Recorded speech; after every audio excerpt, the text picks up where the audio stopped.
Je crois que nous avons tous un problème avec l'inconnu. Nous voulons tout savoir. Nous voulons être rassurés. Nous voulons avoir la certitude que tout ira bien. Alors nous attendons. Nous attendons le bon moment. Nous attendons d'être prêts. Nous attendons d'avoir davantage d'argent, davantage de compétences, davantage de confiance. Comme si la vie allait un jour nous donner la garantie que tout se passera exactement comme prévu. Mais cette garantie n'existe pas. Et je pense que c'est probablement ce qui effraie le plus l'être humain. L'incertitude. L'incertitude nous effraie. Parce que l'inconnu nous confronte à une vérité que nous essayons d'éviter. Et la vérité, c'est que nous ne contrôlons pas tout. Et notre cerveau déteste ça. Il préfère une situation que tu détestes, mais qu'il connaît, à une situation qu'il ne connaît pas encore. C'est pour cette raison que certaines personnes restent dans une relation qui les détruit, qu'elles restent dans un travail qui les éteint, et qu'elles finissent par renoncer à leurs rêves. Non pas parce que ce sont des incapables. La vérité, c'est que ce qu'elles connaissent leur paraît moins effrayant que ce qu'elles pourraient découvrir. Je vais te dire quelque chose qui m'a profondément marqué. La vie que tu veux se trouve presque toujours derrière une porte que tu n'as jamais osé ouvrir. Le problème, c'est que cette porte est opaque. Tu ne peux pas voir ce qu'il y a derrière. Tu ignores si tu vas réussir. Tu ignores si tu vas échouer. Tu ignores combien de temps cela prendra. Et c'est ce qui t'effraie. Et c'est précisément pour cette raison que la majorité des personnes rebroussent chemin. Elles veulent connaître la fin de l'histoire avant même d'accepter de tourner la première page. Mais partir à la conquête de tes rêves te demande de comprendre une chose. L'incertitude, ce n'est pas un signal qui te dit de faire demi-tour. C'est souvent un signal qui indique que tu es en train de quitter une vie qui ne te ressemble plus. Alors aujourd'hui, on va parler de cette peur de l'inconnu, cette peur qui t'empêche parfois d'avancer. Parce que je crois profondément que les plus grandes opportunités de ta vie ne se trouvent pas dans ce que tu connais déjà, elles t'attendent justement dans cet endroit que tu cherches à éviter depuis si longtemps.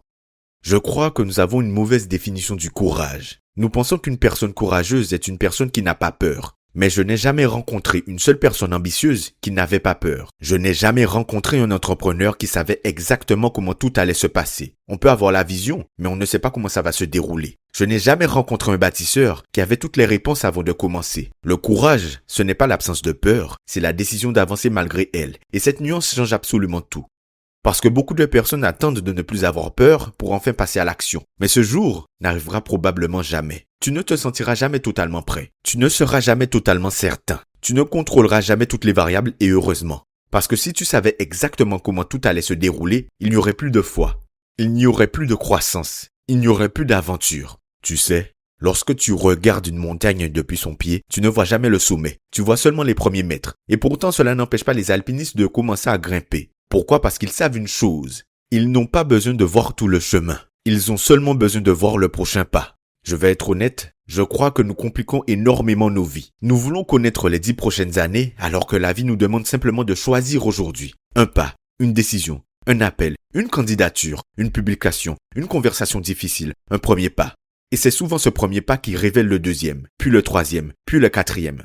L'incertitude ne disparaît pas avant l'action, elle diminue grâce à l'action. Chaque expérience remplace une peur par une connaissance. Et si je peux te donner un conseil, ne cherche plus à contrôler l'avenir. Cherche plutôt à devenir une personne capable de s'adapter à ce qu'il t'apportera. Tu ne contrôleras jamais les circonstances. En revanche, tu peux toujours contrôler la manière dont tu y répondras. C'est là que réside ton véritable pouvoir. J'aime beaucoup observer la nature. Elle nous enseigne des choses que nous oublions. Regarde une graine. Lorsqu'elle est plantée, elle disparaît complètement sous la terre. Pendant un temps, il ne se passe rien. Du moins, c'est ce que nous croyons. Parce que sous la surface, quelque chose est déjà en train de naître. La graine ne sait pas exactement ce qu'elle rencontrera. La pluie, le vent, la tempête, la sécheresse. Et pourtant, elle pousse quand même. Elle ne demande pas à la terre de lui garantir que tout ira bien. Elle grandit. Parce que grandir est dans sa nature. Et je crois sincèrement que nous devrions nous inspirer davantage de cela. D'arrêter de demander à la vie des garanties et de commencer à lui faire confiance. Parce qu'au fond, à chaque fois que tu refuses d'agir à cause de l'incertitude, tu fais un choix. Le choix de rester exactement là où tu es. Et ça aussi, c'est un risque. Mais c'est un risque que vous avez décidé de prendre. Nous parlons toujours du risque d'échouer, mais beaucoup plus rarement du risque de ne jamais essayer. Le risque de regarder sa vie dans 10 ans en se demandant « et si j'avais osé ?» Je crois sincèrement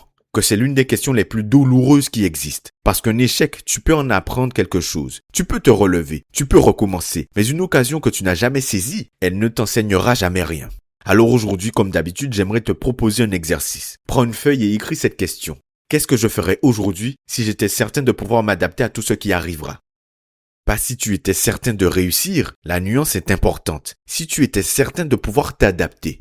La confiance n'est pas de croire que tout ira bien. La confiance, c'est de savoir que quoi qu'il arrive, tu trouveras toujours une manière d'avancer. Parce que c'est la vérité. Des épreuves, tu en as déjà traversées et quoi que tu fasses, tu ne les éviteras pas. Et moi, je crois que c'est ça, le véritable état d'esprit d'un conquérant. Il ne construit pas parce qu'il est certain du résultat. Il construit parce qu'il est devenu le genre de personne qui continuera à conquérir, même lorsque le brouillard l'empêche encore de voir le sommet. Merci d'avoir écouté cet épisode du Mindset Show. Si ce n'est pas encore fait, abonne-toi au podcast et laisse une note de 5 étoiles, c'est très important pour la suite de l'aventure. Je compte sur toi. En attendant, comme d'habitude, je te donne rendez-vous lundi à 6h du matin pour le prochain épisode. C'était Jordan pour vous servir. On se dit à lundi pour le prochain épisode. Salut!